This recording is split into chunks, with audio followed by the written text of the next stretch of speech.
We're 99% sure it's going to be a solar season. And if it is, I want to show you guys my build for next season. This is going to be mainly for like competitive and Trials of Osiris. I'm also going to go over the changes that are happening next season with in-air accuracy and why I think it's important. But before we do that, as mentioned, I want to talk about this build. For all the people that are new to the channel, I stream here on YouTube every day from Friday to Tuesday. I help a lot of people go flawless. And above all, ladies and gentlemen, we always get that sweet loot. So I would love to see every single one of you guys live. This is what I'm going to be rocking right here. So I'm going to be combining Peacekeepers. This gives you plus 40 in-air accuracy when you're using an SMG. And obviously, there's no better SMG than this bad boy right here. Because guys, I'm going to be honest. This thing can destroy people in 1v3s, in 1v2s, obviously. It's just so good. And I feel like this is gonna be my main setup starting Solar 3.0. The reason for that is pretty simple. Obviously, Tarabal is a phenomenal SMG. It's a 750 RPM, and at the same time, guys, it's solar. And I'm pretty sure there's gonna be a lot of combinations with all the new fragments and aspects and all the crazy stuff that you can really combine with a weapon like this. Not to mention the fact that, you know, you kind of use it like Hawkmoon, right? Obviously, this is kind of harder to use because you can't really swap that freely. With Hawkmoon, you can swap whenever unless you get that one shot going. But here, you got to be careful because, you know, you lose some of the energy of the Ravenous Beast that you managed to put together. So you got to be careful when you swap it around, if it's worth it to swap around at all in combination with this bad boy right here, which I've been falling in love with. Eye of Soul is going to be my main sniper next season. In general, I've been enjoying this combination so much. And you guys know I just started sniping probably like around a month ago, and I kind of fell in love with it, right? I have 961 kills, and I believe I have like 91% accuracy in Trials of Osiris. Stop it, guys. Come on. I know we do a lot of jump shots and 360s with the sniper. I have the old version of the sniper with snapshot sights and opening shot.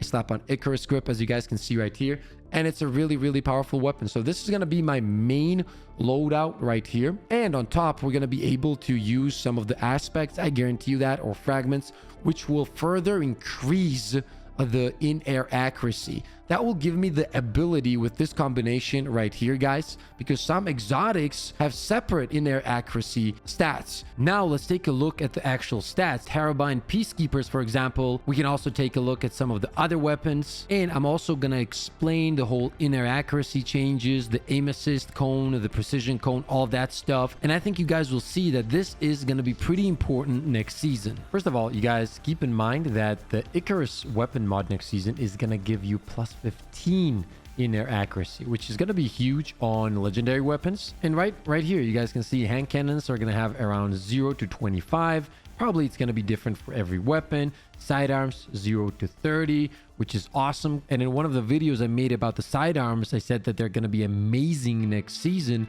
And this is another reason why, guys. Keep that in mind. And right here, we have the submachine guns, which is also the same as the sidearms, 0 to 30. Now let's take a look at some of the examples. You see Huckleberry is at 33. So for example, if you combine Huckleberry with Peacekeepers, that is already 73 in-air accuracy, which is crazy. But that's not the only thing, okay? Now we get to the subclass part of it, which is very important, right?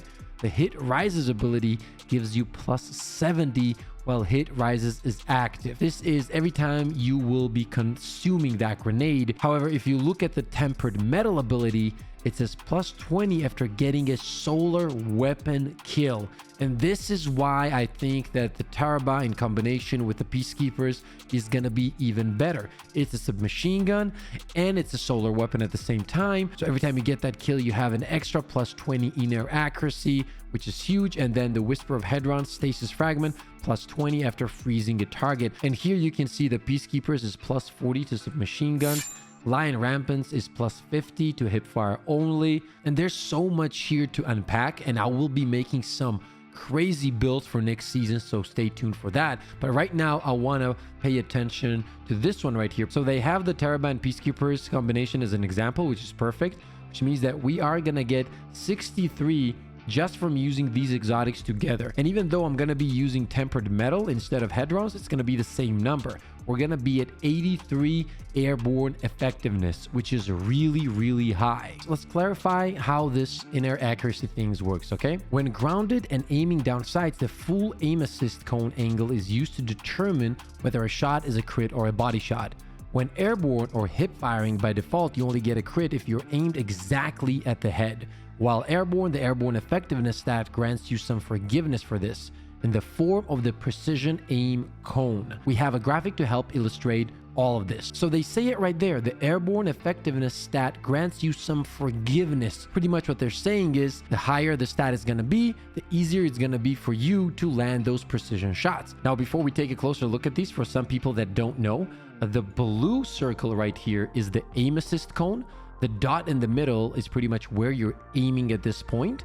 And then the red one is the precision cone. Okay, now let's take a closer look at these illustrations. The first one is going to be the grounded crit. Your aim assist cone overlaps the head, but you're not aimed right at it. You get a crit. Right here, you can see in the first image, it's overlapping. So the head is pretty much in the circle. And even though you might not be exactly on point with a headshot, it's still gonna be a precision shot. On the second image, we're gonna look at the airborne with a 0 stat body shot. Your aim assist cone overlaps the head, but the center of your reticle is not on the head. You get a body shot. Let's take a look right here. You can see it right here, guys. The aim assist cone overlaps the head, right? But because your stats of in-air accuracy are so low, or pretty much 0, this one right here, which is the precision cone, is nowhere close to the head. Therefore, you're going to be getting a body shot. Let's move on to number 3, airborne 60 stat body shot. Your aim assist cone overlaps the head. Your precision aim cone does not overlap the head. You get a body shot. Let's take a look at that picture. You can see the difference between the 0 stat precision cone and the 60 stat precision cone. But even though right here it's at 60 stats and it's much bigger, it still doesn't overlap the head. The aim assist cone does overlap it, but that doesn't matter because the precision cone does not. So now let's take a look at number 4, which is going to be airborne 60 stat crit. Your aim assist cone overlaps the head. Your precision aim cone overlaps the head. You get a crit. And right here on the image, you can see this, right? This is where the forgiveness kicks in. Even though your aim, which is the white dot, isn't on point, isn't on the head right away, simply because you have a higher stat of in-air accuracy, this cone right here, the precision cone, will overlap the head, which means you will be getting a precision hit.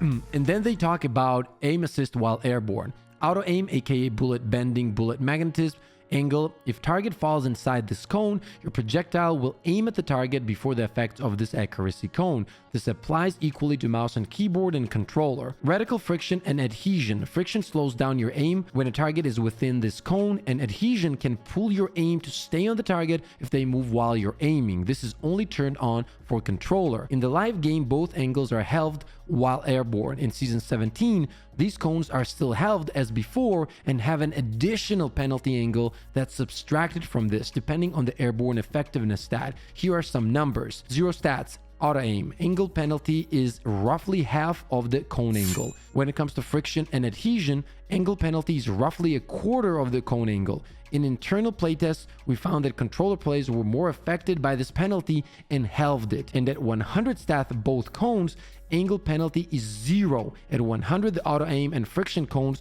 for most weapons will be the same as they are in the live game. So guys, you can see how important all of this is going to be. Definitely going to be worth to, in my humble opinion, to use exotics and exotic weapons in combinations to make them even better for in-air accuracy. And that's precisely why I think the build that I have ready for next season is going to be amazing. I'm also going to give Huckleberry a try because I feel like it's a phenomenal weapon, and with all the changes coming to submachine guns, it's going to feel even better. So in combination right here with these two, just with these two, I'm going to be around 60 or above, coming with Solar 3.0 that will give me the ability to increase the in-air accuracy even further. Now, that said, you can combine this with any SMG, but as mentioned, in my humble opinion, just simply because it's a solar weapon, And simply because how good this weapon is in general, I feel like this is going to be a phenomenal build starting season 17. The whole Titan movement is still going to be there